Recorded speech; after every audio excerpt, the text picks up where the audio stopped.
shit slide and get your lick back. And get your lick back. Get your lick back. If a nigga owe you something, ain't no chit chat. Better stay up out the way, don't get your shit splat. Stop letting this shit slide and get your lick back. And get your lick back. I feel like I'm JX. J-Way. I'm a perfectionist. Adderall got me restless. I'm gone. Run with a wild crew, they get reckless. Young boy, come up off that neck. Into the trends. See you, Lee, be the best. Good evening. Happy Sunday. We are back. We took a week off. We left May behind us. The Tigers did as well. That was a 6-22 month. Very devastating and tough to get through, but brighter days ahead in June. I think we've gone 4-1 in 4-1. We swept 5-1 this week. 5-1. We swept Tampa, and we took 2 or 3 from Seattle at home, and we'll get to the details, of course, breaking down what happened in that Tampa series, because a lot did happen positively. But Coach, how you feeling, man? Man, yeah, June has rolled in and the guys have seemingly turned a new leaf, but it's kind of no surprise that they get a couple guys back in the lineup. And then additionally another arm back in the same series, and all of a sudden they almost equaled their entire monthly output of runs of May in the first series of Tampa alone. I think they had just short of 30 runs in May, and they had 24, 25, 26 runs in that series alone. So that was good to see from an offensive firepower standpoint. And who knows, we could have caught Tampa at a weird time as well, because they are at least heading that series. They were the top team in the American League. So while it's a positive, this team unfortunately did enough damage against themselves in May, where this is kind of a little bit of an uphill climb as they continue to work at it here, though. But as long as they're winning series, they're going to have a shot. But at some point, they're going to have to keep up a trend like this just to get back towards 500. So at least it's a trend in the right direction this week. Absolutely. And so Tampa Bay is currently deadlocked. They are tied with the New York Yankees atop the AL East, and Seattle, I believe, is also in first place. They were actually scorching hot coming into the series. So it started off in Tampa, and like you said, we had 25 runs in 3 games and 10 home runs in that Tampa series. Dylan Dingler, was looking like an MVP candidate coming up out of there. He had 3 home runs by himself, and we also had a back-to-back jack. So I think I know Carey was in there. Was it Dingler, Green, and Carey? I don't know what it was, but Riley always hits well in Florida. He's a Florida guy, and Carey does the same. So a whole lot of runs in that Tampa series. Although we struggle with what we would consider to be weaker competition. I mean, we handled them pretty good. The first game was close, though. I think it was 10-9. But the second two, were pretty good. And as you said, the return of a couple guys to the lineup, Gleyber Torres being one. I think his first at bat back. He hit one straightaway center field, 400 plus feet. We're seeing what it looks like when you don't have to play Perez, Vierling, Gage Workman. I mean, there's clearly a disparity in skill level between some of those guys, and having a guy like Kerry Carpenter in the lineup and Gleyber Torres at the top. You just provide more, protection for some of the guys that have hit well pretty much all year, like Dingler and Riley Green. And Torres going into today. Now, I know Torres had 3 or 4 strikeouts. I think he had like 5 straight strikeouts up until some point today, post the Tampa series. But coming into today, he was hitting .412, 7 of 17 since his return with a home run and 3 RBIs. carries, hitting 375 since his return, 2 home runs and 5 RBIs.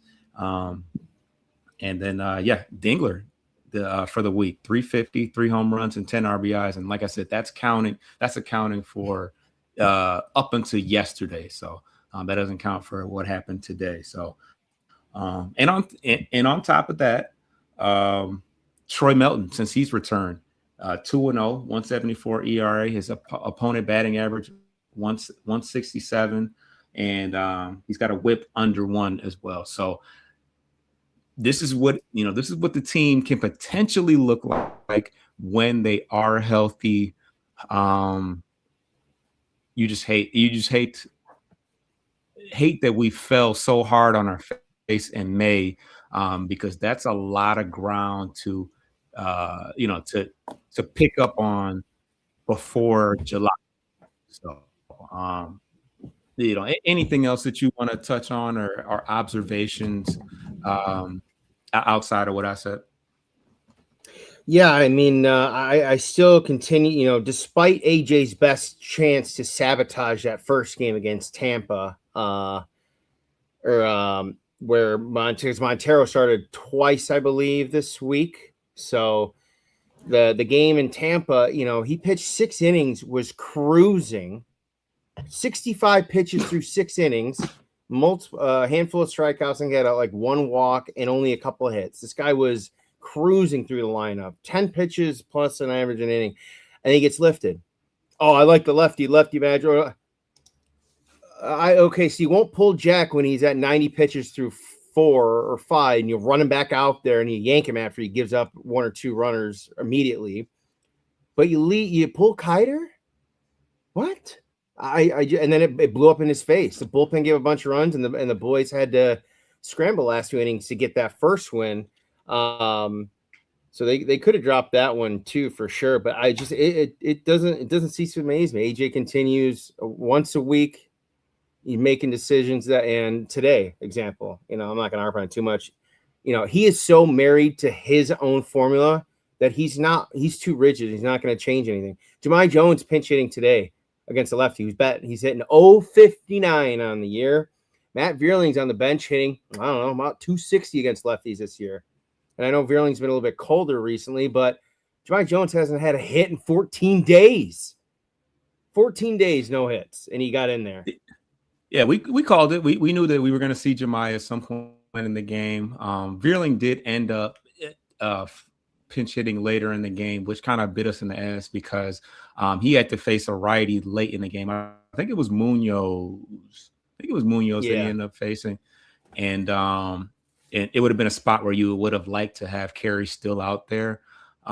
We end up, we didn't even talk about the fact that we did win today in walk-off fashion. A big hit from Kevin McGonigal today with 2 runners on. I want to say Wenzel had the winning run, and I think McKinstry was ahead of him, but Munoz was pretty wild today. So he ended up walking a couple runners on. I don't think anybody collected a hit against him, come to think of it, up until McGonigal. But he was, he's, as far as productive at bats, I just knew that he wasn't going to expand the zone. And if he found something to his liking, mind you, Munoz is throwing 101. I think he maxed out at 101 miles an hour.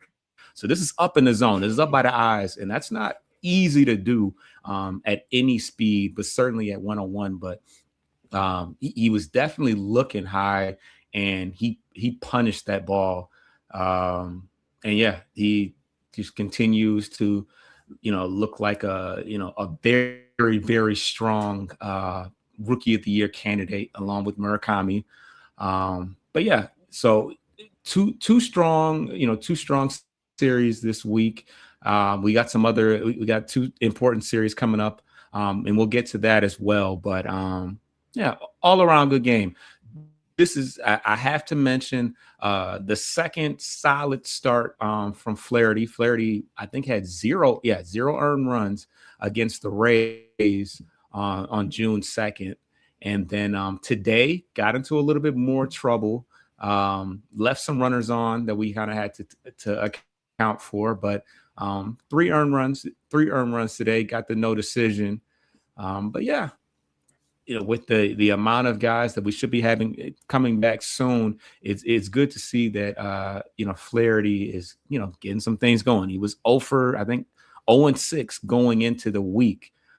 But I'll take it.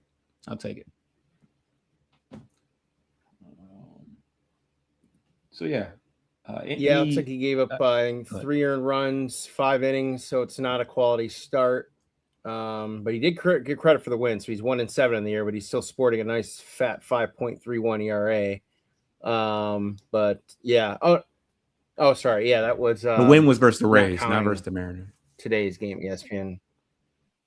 Yeah, I forgot. ESPN doesn't update until the following day. But yeah, the Tampa game was a bit more clean. That one for sure. 5 hits, 5 innings, only 2 walks, 6 strikeouts. Yeah, he just needs to continue to keep control of his slider, because if he can't control 1 or 2, I mean, it's his fastball. It's a fairly decent pitch to kind of regrip and get better command on. But the slider's the one pitch he needs to have in the bag in order for that other pitch to set up well. And I think he's used more of his knuckle curve lately, which is a pitch he hasn't thrown too much in years past. Maybe every other start, once or twice, nothing terribly crazy. But now he's throwing that pitch a little bit more, which is good to see. That's encouraging, because it's kind of telling me he's kind of got a little more confidence back. Because if you're not sure if he can really throw that pitch with much control, it may as well be a knuckleball, and just you'd bury it in your back pocket and don't even throw it, because then it turns into a major liability. But that's good for him. So, like you said, 2 good starts for him in a row. They just have to collectively kind of keep stacking performances like this individually, and hopefully that collectively it's enough. But yeah, considering the bullpen, good innings for him this month so far. Yeah, and just speaking on the bullpen, they had another clean, fairly clean outing. Finnegan did give up a run. Surprisingly, I think his ERA is actually under 2. It looks like the walks have been kind of biting him in the ass. He's got more walks than strikeouts from what I saw on the stat sheet earlier. But Drew Summers had a clean outing. Holton was good. Drew Anderson, I'm starting to see, I'm starting to kind of, see what the hype was about going into the year. Not that there was a lot of hype, but they certainly gave him some decent money. I mean, he's a workhorse. Like I said off air, I feel like we see him pitch every other day. And he's got a live arm. I mean, he maxed out at 98 today. The changeup was rolling. I mean, sometimes I forget, what he's got in his back pocket as far as the fastball is concerned. And Will Vest, I would like to see him continue to be the closer, even when Jansen gets healthy, because he's been pretty strong as well. So that's the Seattle series. Let's get to the first break and see what else we got going on.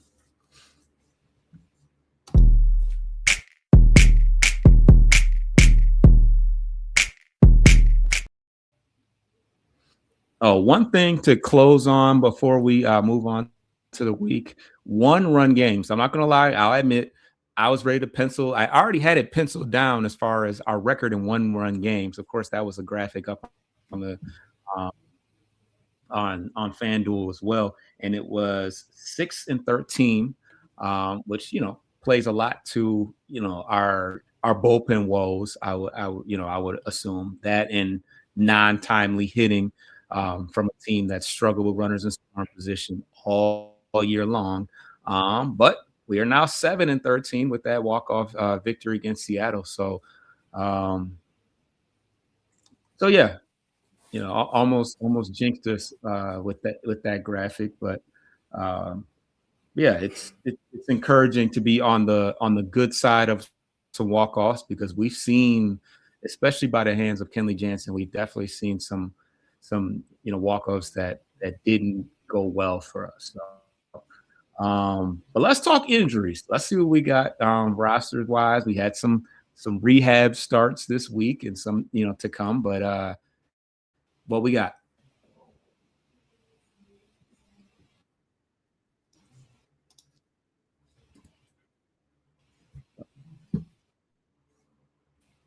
The injuries. Are you behind?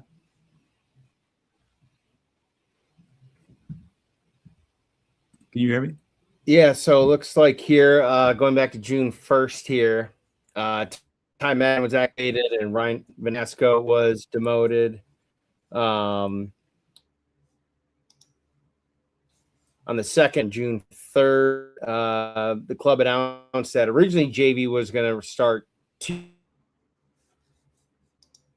this coming week. Well, as more prior to the game, they released that he is not going to be activated and he's going to be making an additional rehab start this week. So that's I don't want to say neither concerning nor good news, but something obviously still lingering for him that they want him to pitch one more rehab outing just to make sure. So it sounds like there may have been something lingering a little bit that maybe they're like, yeah, let's just go ahead and do one more start down there. So, and then, so because Tuesday would have been the spot. So now that kind of changed the rest of the look for the rest of the week. June 4th, the club also announced Job is set to face live hitters in BP closer towards the end of the month. So far, he's still progressing. And then, unfortunately, the same day, Javi has been shut down indefinitely due to his ankle injury and essentially unresponsiveness to the treatment and post-game feeling, I'm guessing, is not it's going the wrong direction. So I would not expect him back anytime soon right now. And considering his contract, he can just sit back and collect it. But yeah, no timetable for him to get checked up again. So he is, I mean, we'll say he's not going to be looking good, at least for right now. But anyways, and then on June 5th, Trey Sweeney had season-ending shoulder surgery. I was kind of hoping the news would just be he is cut from the 40-man, but unfortunately that's not the case. And then they also announced that Skubal, who started today in West Michigan for the Whitecaps on the west side of the state in his rehab start, I think at one point he had 9 batters, 9 strikeouts to start, because during the telecast, the Tigers game, they were having a little ticker update on the bottom for him. And if anyone was looking at tickets out on the west side behind home plate, we're going for $750 with outfield seats going between $100 and $200. And that's a tiny ballpark out there. They're not seating more than maybe a couple thousand, maybe not even that much, but it was sold out, and third-party tickets out there were crazy to get a look at the guy who has never pitched in West Michigan before, at least to my knowledge. But if he did, it was so long ago. I'm sure a lot of these people are like, I totally different ball player back then. So yeah, that pretty much wraps up for the entries and transactions. So hopefully it's more activation news rather than the other way, which we've experienced over the last probably 6 weeks or so. Yeah, and yeah, that can't be fun to be facing Terry School and high A ball. Like, I mean, they're so far off, as far as the levels and competition. Like, yeah, that couldn't have been fun. Yeah, he's pretty much just throwing strikes every time out from what I can see. I mean, I think they said his first inning was like 8 pitches or something like that. But as far as the JV situation, I mean, I was listening to an interview with AJ on the radio, and essentially they were going to have like 6 starters once you start talking about my Skubal, Flaherty, Montero, so it was going to be kind of a good problem to have, but a multitude and a surplus of starting pitching. So, in my eyes, especially with the way guys are pitching right now, including Flaherty, no reason to rush it. Verlander very, very well could be on the bottom tier of the guys. Oh, Melton. I miss Melton, who's pitching like a young ace right now. So, you have a surplus of guys, and Verlander is probably on the low end of all of them, maybe below Montero at when Montero's got it is on the ball. So no reason to rush him. sure that he's in good condition to come back. But yeah, that's that. JB will be back. Will be back soon enough. Unfortunately, Javi is going to be out for some time, but not the most pressing matter outside of the fact that we have to see more Zach Short, who I'm not sure how good of a week, because I feel like he did have some in the Tampa series. He wasn't left out of that. I think he got some good cuts again. He had some errors too. He's not a good glove, which is crazy that for you to hit that poorly, you've got to be able to field. But you know what? He's one of few guys that can play short. It's him and McKinstry, right? Anybody else?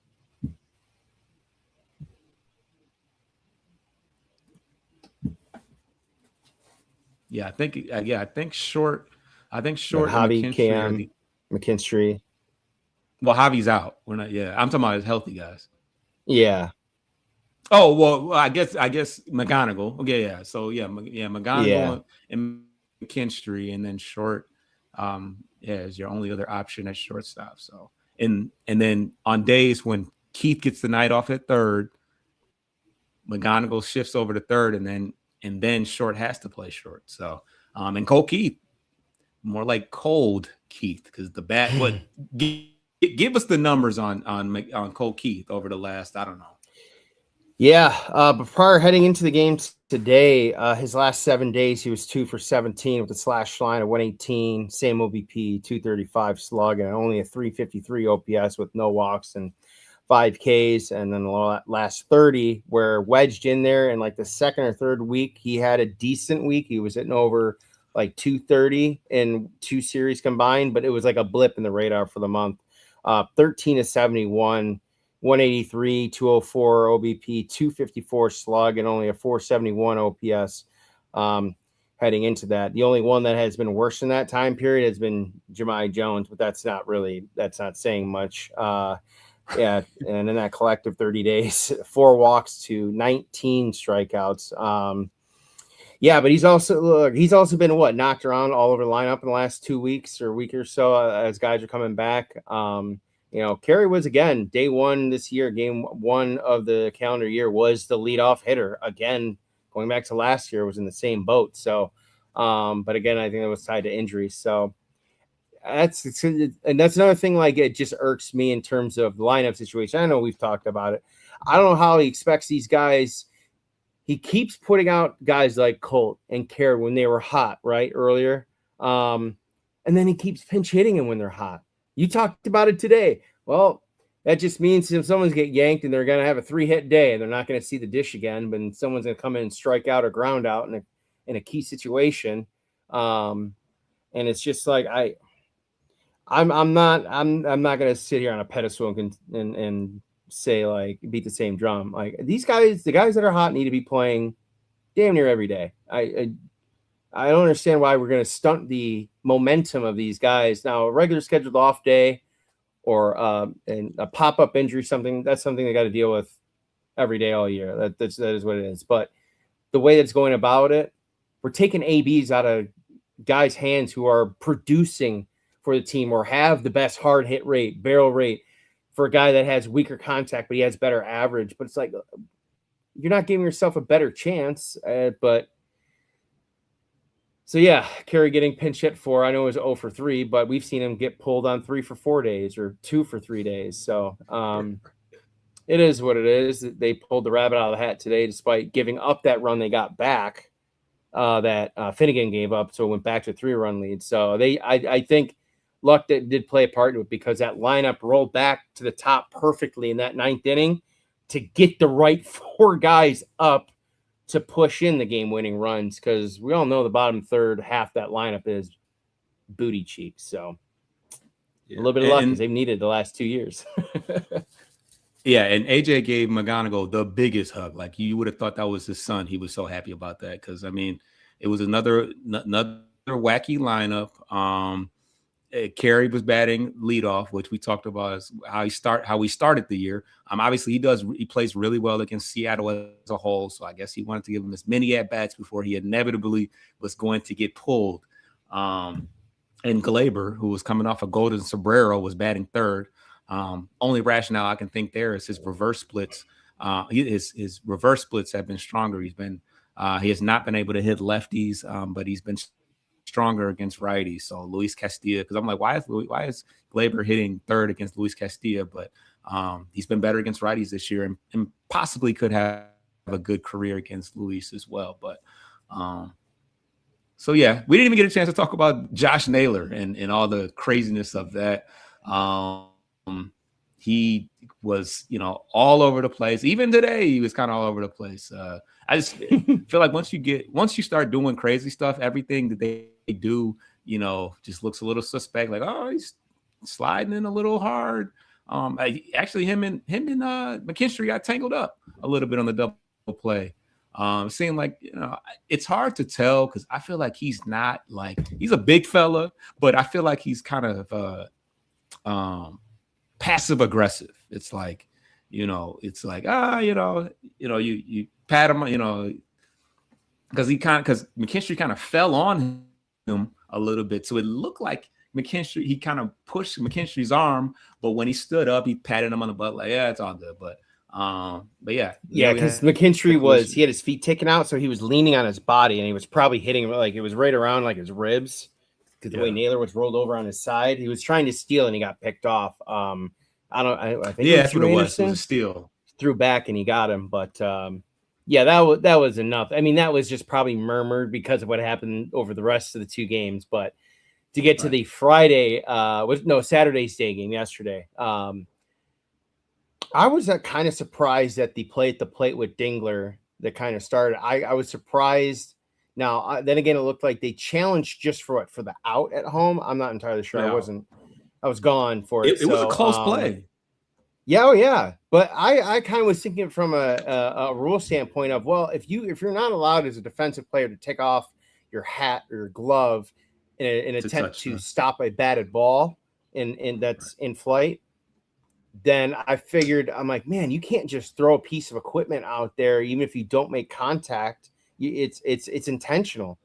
I mean, 100% was intentional. I don't care if it was it looked like he was holding it, and then he just threw it out in front as the ball was coming in front of Dingler to make an attempt on that. So I wonder if the challenge was limited just to the scope of safer out, but it didn't even look like Dingler caught that ball clean originally. So I'm not sure what the challenge was for, but I could be wrong on that. But I definitely thought that was runner's interference, and intent to deceive like that and throwing a piece of equipment out there in the middle of a play.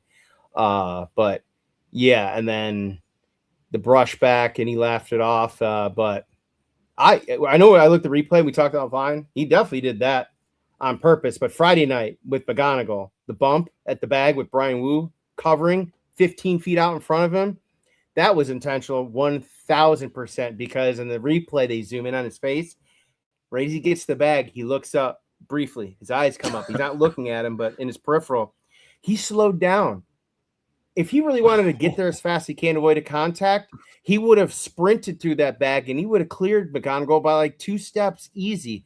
And if anything, McGonigal would have cut back in after he hit the bag to further avoid contact. Naylor's a big dude, and McGonigal is small.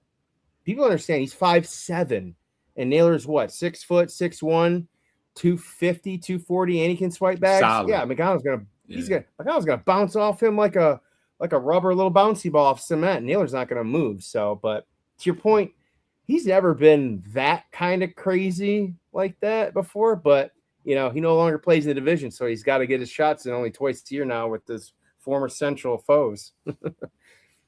Yeah. So ultimately, he took a 96 mile per hour fastball off the shoulder. Pretty much took it in stride. But I do salute Montero for having the nuts to say, hey, I'm gonna protect my guys. So so that's that. Let's get to the minor league report real quick before we discuss something that might interest you. I think it definitely interests you. But yeah. So Thayron Lorenzo had a good month of May. Didn't hit for much average, but he did have 7 home runs over 22 games in May. Max Clark hit 2 home runs this week, a couple bombs. Hyu Lee hit a home run and had 3 RBIs on Saturday. He's on a number list of guys that I hope that, when we expand the roster or when, some things, shake out as far as some of these guys that are kind of not holding their weight. I'm hoping that we get to see more of him in the second half of the season. And then Eduardo Valencia hit a home run on Saturday as well. So he's got 12 home runs overall, which I think is the most of any Tiger in the minor leagues. And another guy that I hope that we get a chance to see later on in the year. Obviously, he plays catcher and first base. Primarily, his stronger position is first base, but we could use some more power on the corners. He's provided that for 2 years straight, and had a good spring as well, So hopefully,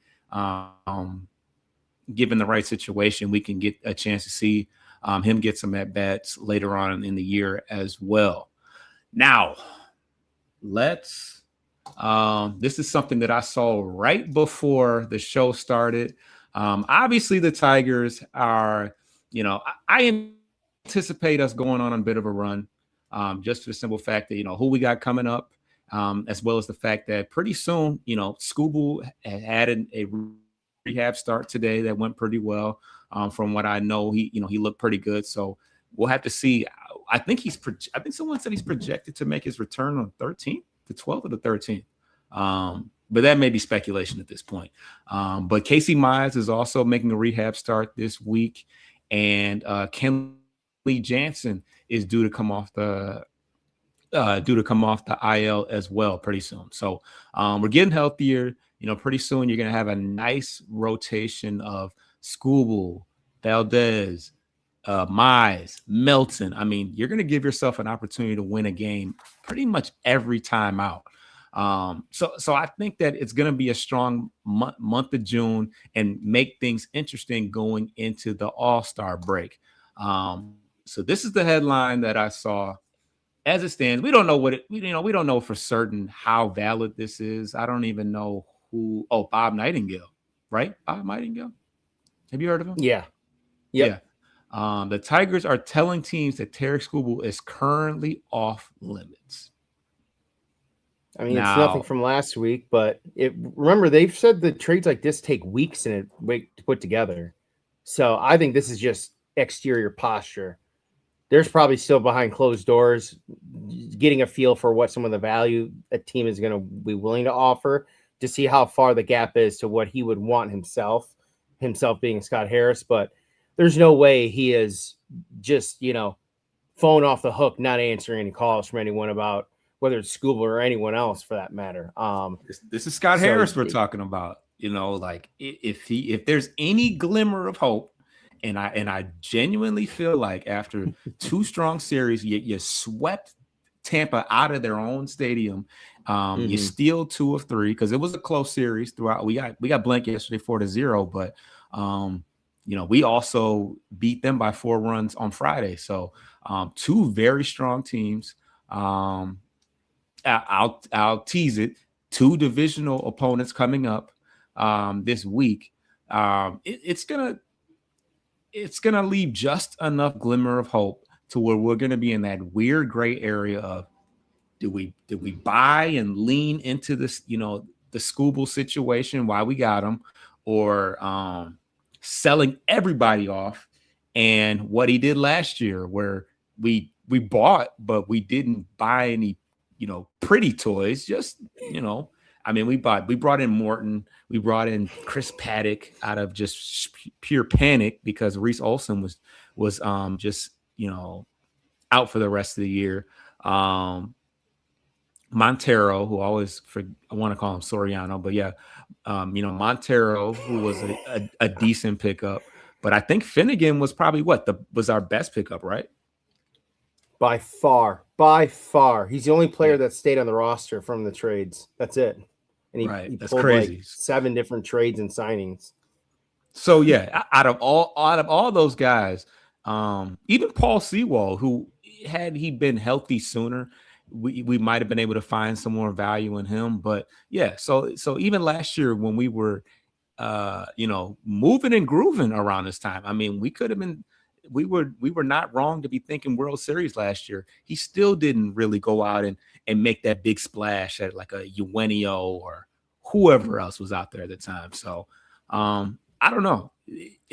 And I don't have the standings in front of me. I don't know if we've made any advancements. Let's pull it up. But I think the Guardians lost. Yeah, we're 9.5. We're 9.5 games back of the Guardians today. Just 2.5 behind Minnesota, which we can make that ground up real soon. And it's probably a lot of teams ahead of us in the wild card. But that's neither here nor there as far as the wild card is. But I guess for shits and giggles, we'll pull it up here because every AL East team is ahead of us. Okay, so we're 5.5 back with 1, 2, 3, 4, 5. Well, they're 5.5. Yeah. We're the third worst team still in the American League, so there's a lot of a lot of. We're still 12 games. Yeah, we're still 12 games back of 500. So we'll have to, start, inching away, inching closer to that before we can think about anything. But it's still going to leave us in a very awkward situation around that time where it's like, do we make that push? And obviously, if Skubal is gone, we're obviously not trying. We're not in that race. So I don't know. But if it doesn't trigger you to see that we're not allegedly, according to Bob Nightingale, not answering calls right now, then I won't trip about it too much. But the timing is interesting. He's basically ready now. We're gonna get to see him pitch probably 5 times before the deadline. As long as nothing goes bad. So I mean, things could two series wins in a row this week. The timing is interesting there because obviously, if we got smoked by the Rays, smoked by Seattle, you're definitely trying to figure out what's the deal with Skubal. So I don't know. We still got some time. We'll see how these next series go, which we're gonna get to, next. But yeah, the timing is interesting on it with the team playing some pretty good baseball for the week. Anyways, we don't know what next week brings, but as it stands right now, we look damn good. So, any other thoughts about saying the headline of him being off limits? Yeah, it's just kind of fluff right now, but it's the thing of it is too, like even when they were early on before the other bat injuries, we weren't really scoring much for him, and that kind of went the same. Bless you, went the same for a lot of the staff too. So it's a multitude of things they kind of have to rein in and start being consistent together, at least majority enough to put them in a chance to win some of these games, and then I'll be at the same breath of it, not blow it on the back end too. So it's a combination of the things they've been struggling on, but that have come together this week. You've had good, better than enough starting pitching to not have to blow up a bullpen too much, or not too much, but not much at all. So yeah, the offense is the one thing they need to keep. Well, they're 2 points. Very simple. They got to clean up their road record. They're abysmal on the road. They're like 13 games under 500, or 12 games under 500 on the road, which stems back to the beginning of the year when they were really good at home. Now they're about 500. But of course, they had a very successful week at this weekend, so puts them back over. But that and the run differential, they're starting to chip away at that. They're minus 24 right now, which I don't think includes today's game. So that would be +1 to that category. As you look at the rest of the division, the White Sox are the only team that are over. Cleveland's one over on the run differential, but you look at the rest of the league, and to your point, that's been ongoing, and we talked about a week or two ago, the league as a whole has been struggling to hit, but walks are also still fairly high. So there's some chase and there's a lot of walks happening right now. So they need to flip the script and punish some of those walks that they get and turn those into runs. I think an example was today. They're an okay team because they got those 3 or 2 runs right to make it 4-3 in the 8th inning. But then you had a runner on third with no outs, and they went 1, 2, 3, and the ball never left the infield after that. You got to get that run home from third with no outs. I mean, Major League Baseball, that's a failure. That's an absolute failure. And to what happened the rest of the way, well, they walked it off by 1, but heaven forbid, maybe they go into that game tied, and now like we can't lose it going to the bottom. We're guaranteed another inning no matter what, but I digress. Those smaller things they need to somehow clean up in addition to get this small momentum they got right now really going into a bigger snowball of avalanche, hopefully by the end of June. And then we can really talk about, instead of sending guys out, we can now talk about guys maybe coming back in. But again, story for another time. We just don't know what Harris is going to be willing to part ways with. So, which really last year, he didn't really part with anything. It was all low A guys that were signed throughout the year. So we'll see. I still think the division is going to be the only way to go when the dust settles closer to the deadline. I still think in the American League, this is still the worst division in baseball in the American League side. So that's kind of my standpoint. I know they're short of the wild card right now in terms of games back, but that'll fluctuate over the next 30 days. As long as they get to within, I think, 5 games near the deadline of the Central, they're in shot range. That's not entirely difficult to make up, but if they're still right around this 9, 10, 11 games out and they're flirt between 3rd and 4th, I think you need to be a hard sell. You can't be a soft seller or even a soft buyer. I want it to be more than a soft buyer if that's the case on the positive side. So that's kind of where we're looking at right now. But to your point, the division, as we look at, we'll roll that over here. Yeah, division record too. They're the worst team in the division in baseball across all of baseball with like 4 wins. So it starts this coming couple series here. And to your point about hard sell, we sold pretty hard the last, 2 years ago, and still went on a crazy run and made the playoffs. Unfortunately, this time around, if the hard sell includes Scooble, that'll be much more detrimental than anybody we could have gave up 2 years ago. So that's that. But let's get to the last break, and then we're gonna talk about what we got coming up next.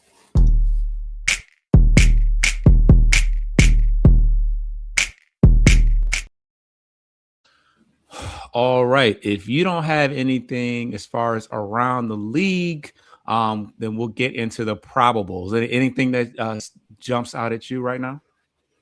I think we talked about it offline, but the confirmation that Aaron Judge will be out indefinitely for the Yankees pretty much will knock him out for the MVP race. So that opens that door up again for the American League right now, which, I mean, if I had a vote right now, it's going to Yordan Alvarez, who's absolutely mashing the living crap out of the baseball right now, and it's top 5 in every major core offensive statistic out there, except for maybe 1 or 2, which the only one he doesn't have is over Ben Rice, first baseman for the Yankees, the young stud there, who's also having a phenomenal year. But yeah, not too much else other than that. Although the girl today should be around the league news, the McGonagall rally goggles are going to go viral for sure. They were airing her even before the 7th and 8th inning. So that's a cool moment. I'm sure they're going to run with that. But looking ahead to the schedule, they get a day off tomorrow. They get to recalibrate, settle back in. Minnesota comes to town. For 3, it'll be Melton against Bradley. Valdez against TBD right now for Minnesota. And then Thursday, the matinee, it'll be Kiter Montero against Matthews. They turn around and take a probably short flight to Cleveland, where it'll be Flaherty against BB. Saturday is TBD. I would not expect Verlander to start Saturday if he pitches Tuesday in his rehab start. It kind of lines up, but I don't know how much additional rest they're going to want to give him before they activate him, because he is eligible to come off whenever now. So we'll see how that goes. And then Sunday will be or the TBD for us will be against Cantillo. And then Sunday will be Melton against Williams with a minor peak ahead of that. They'll head to Houston for 3 games and then back home for 3 against the White Sox. But beyond that, you see the Yankees twice, you see the Astros twice. It's not going to get any easier for them. So this week and next week as a whole, like this week, just keep stacking series wins. In terms of minimalist, that's what they need to do. Here on out, they got to win every series pretty much. Otherwise, they're going to have to look at some sweeps going forward. But key divisional games, got to have these. Like you said, they make direct impact on the standings in the division. So the fastest way to climb back into the race is beat the guys in your own division. So we'll see how that goes. Right. So we got the Twins. That's a divisional opponent. They're a decent amount ahead of. How many is ahead of us? I had it up here. 2.5 games ahead of us, so we can make some good ground with them. That's a home. We tend to be fairly better at home. And then of course we got swept by the White Sox. That's a series that we have to have because they're another team ahead of us. And with that Aaron Judge injury announcement, that's relevant for us because we'll be back at home with a judgeless Yankee team. That's pretty good. As far as our Astros are concerned, Jordan he's kind of holding it down by himself right now. I mean, they're in 4th place, but that's a bunched up division because they're only 4.5 out of 4.5 out of first place. That would be a perfect time for us to sweep them the way we did last year around July, August. And honestly, that we'll be in a pretty good standing after all of that. So we will see how that goes. I feel like I had something else that I wanted to touch on. We talked about around the league, Yordan Alvarez, upcoming games. I don't know. Dingler had another successful day challenging both as a hitter and a catcher, and he's now getting national attention for that this week. During the course of the week, I was listening a little bit of the Rays telecast earlier in the week, and they were giving him his flowers as well. So he's getting the national traction, not just as a defensive guy, but to your point too, like you noted earlier, his production numbers in terms of power and key spots, man, he's doing everything they're asking to do. Yeah, I think he's got 12 home runs. However many home runs he has, it leads 14. That's crazy. That's insane. Do you think that now that they have the challenge system, is that going to factor into the Gold Glove statistics, or do you feel like that should be? I don't think so, because Gold Glove is about your physical fielding ability. I think it would contribute maybe a little bit to like for catchers, it's very strategic. It's very, when you're calling a game, because it's about pop time. It's about how many guys you can throw out at second and third. It's about the snap throws as well. But I don't know. It certainly would help us. It factors in. I just don't know what the percentage would be in terms of weighted, because his ability to see, he's been known since last year. He's one of the best framing catchers and stealing strikes in the league, and that all plays in. He just does everything well that he could stink at it as a hitter challenging, and I don't think it would have any impact or on his ability to grab pitches.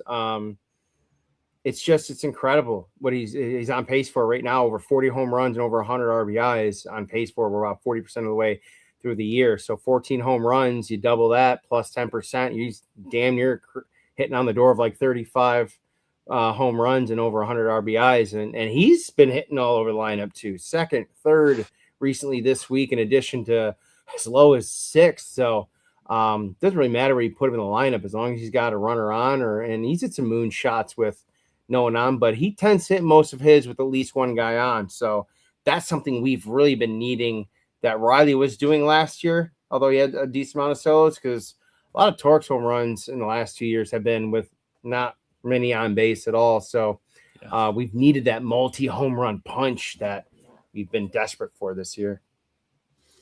Absolutely, yeah. He's by far been our most valuable guy, on both ends, defensively and hitting wise. Um, so yeah, that's that. Oh, I had another thing. This is rules and whatever related. Of course, you got to ask coach about these type of things. Two now at the elementary, or not the elementary, but the amateur level, there's two bases at first, correct? At some level, softball, what is it? Yeah, they're actually starting next year for NFHS. Everyone is going to the double first base bag, which college does have this year. So that like the natural trickle down effect. Yeah, well, it was funny. Some of the high school fields accidentally installed it when they got their turf fields this year, but it doesn't go into effect for next season. But a lot of it is just to avoid contact like that. The McGonigal and Naylor bump at first base. But and earlier in the week, I can't remember. Oh, they had it was a nasty collision. Like they both left the game. I can't remember who. Max Muncy. Yeah. Right. Yeah, it's a dangerous play, and those first basemen are for the most part pretty big. So like, and it also plays in because of the strategy Naylor intentionally doing. It was easy PFP opportunity. He said, "Oh no, taking myself, gonna just truck over this 5'9" guy." So could you see that happening, or is that going to turn to like, I feel like the old heads are like, "Oh, that's soft. That's whatever. We don't do that in Major League Baseball." But could you see that being something down the line? I mean, I think if the right guy got hurt, you'd see it. I don't want to throw any names. I think that's why they're doing it. I think that's why. Well, not Major League, but like at the amateur level of high school, there's no one's getting paid, right? Yeah, sure. There's NIL now for high school, but they're making small dollars. I mean, legitimately small dollars for anything like that. I think the first kid that only signed for like $100. So we're not talking about life-changing money here, like at the college level, but it is player safety. I had a big time collision last year, late in the year, and the third baseman or the first baseman and the runner were big boys, and it was a loud thwack. So yeah, that's why they're doing it for there. And I thought they were doing it for college. I thought they put it in, or if not, there will be potentially. But yeah, I don't know if they'll do it at the big league club. I just don't. They're getting paid millions of dollars. They got the greatest healthcare and insurance in the world. It's just kind of a matter of like, it sucks you can't play, but it's a risk that if you're gonna risk the contact, then you have to live with whatever happens after that. But to your point though, if it's done intentional, that's not good for the game. It's not good for the viewership. And if guys have to come out because of injuries like that Max Muncy in Arizona one, Max Muncy was running him over no matter what. That was I'm gonna say it was dirty, but it was an intentional play. Because the way he leaned in and stuck his elbow out there, like, this ain't football. He ain't wearing pads. Like, there's break wrists, arms. Baez got hurt on a purely innocent play running to first base. Just an awkward landing job, and I thought he tore his knee or ankle. So, but yeah, I don't think it will get past the major league level. It'd have to be something crazy to happen multiple times for them to say, okay, we need to implement this for safety reasons. For the same reason they got rid of legal collisions at the plate with catchers. Right. You're not. It would trend that way potentially, but it would take some time. But same reason why you don't see the collisions. They want those catchers to play. Can you imagine a devastating knee injury that would end up like a Buster Posey knee injury that could potentially end a career? They don't want to see that. Not to an all-star, at least. So. Right. Yeah. You cut your losses with certain guys, but yeah, you don't want to see, Cal Raleigh or I don't know.